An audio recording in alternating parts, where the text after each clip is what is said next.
இங்க ஒரு பாட்டி அவங்க பேத்திக்காக சிப்பில ஏதாவது புதுசா செஞ்சு தரலாமேன்னு செஞ்சுட்டு இருக்காங்க. அப்ப ஏதோ ஒரு ஞாபக மறதியில அவங்க மசாலாவை மாத்தி போட்டுறாங்க. போட்டதுக்கு அப்புறம் தான் தெரியாம இப்படி தப்பு பண்ணிட்டோமேன்னு அவங்க கவலையில உட்கார்ந்து இருக்காங்க. அது சூடு ஆறுனதுக்கு அப்புறமா தூக்கி போட்டுலான்னு அவங்க வெயிட் பண்ணிட்டு இருக்காங்க.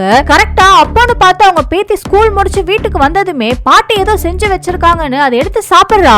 உடனே அவங்க பாட்டி அதை சாப்பிடாதன்னு சொல்லிட்டே அவங்க ஓடி வராங்க. ஆனா என்ன அதிசயமா இவ்வளவு நல்லா டேஸ்டா பண்ணிருக்கீங்களேன்னு அந்த பொண்ணு ஆசாசியா எடுத்து சாப்பிடுறா. அப்ப அந்த பாட்டியுமே அதை எடுத்து டேஸ்ட் பண்ணி பாக்குறாங்க. பார்த்தா இது வரைக்கும் அவங்க செய்யாத அளவுக்கு அது ரொம்ப டேஸ்டா இருக்கு. சோ அதையே அன்னைக்கு நைட்டு வீட்ல இருக்க எல்லாருக்குமே செஞ்சு கொடுக்கறாங்க.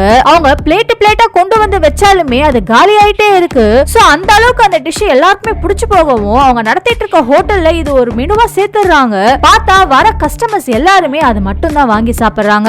இப்படியே பார்த்தா ஊர் ஃபுல்லாவே அது ரொம்ப ஃபேமஸ் ஆயிடுது. அப்படி இருக்கும்போது ஒரு நாள் அந்த ஊர்ல நடந்துட்டு இருக்க ஒரு பெரிய காம்படிஷன்ல இவங்களுக்கு கலந்துக்கிறதுக்கு ஒரு சான்ஸ் ஒன்னு கிடைக்குது. ஆனா அந்த காம்படிஷன்ல கலந்துகிட்ட மத்த ஷெஃப்ஸ் எல்லாருமே அவங்களோட டிஷ்ஷை ரொம்ப ரிச்சா பிரசன்ட் பண்றாங்க. இவங்களோட டிஷ்ஷை ஒரு சாதாரண தட்டுல வச்சிருக்கிறதால ஜட்ஜஸ்மே அதை கொஞ்சம் கூட மதிக்க மாட்டேங்கிறாங்க. அதை பார்த்துட்டு இருந்த பொண்ணு எங்களோட டிஷ் பார்க்கிறதுக்கு ரிச்சா இல்லனாலும் எங்க அம்மா பாரம்பரியமா சமைச்சது அதை சாப்பிட்டு பார்த்துட்டு அப்புறமா முடிவெடுங்கன்னு சொல்றா. ஜட்ஜஸும் அப்படி என்னதான் பெரிய டேஸ்ட்ல இருக்க போகுதுன்னு எடுத்து சாப்பிட்டு பாக்குறாங்க. கடைசியா பார்த்தா பார்க்கிறதுக்கு பிரசன்டபிளா இல்லனாலுமே டேஸ்ட்ல இது ரொம்ப நல்லா இருக்குன்னு சொல்லி இந்த டிஷ்ஷுக்கே அவங்க ஃபர்ஸ்ட் பிரைஸ் கொடுத்துறாங்க.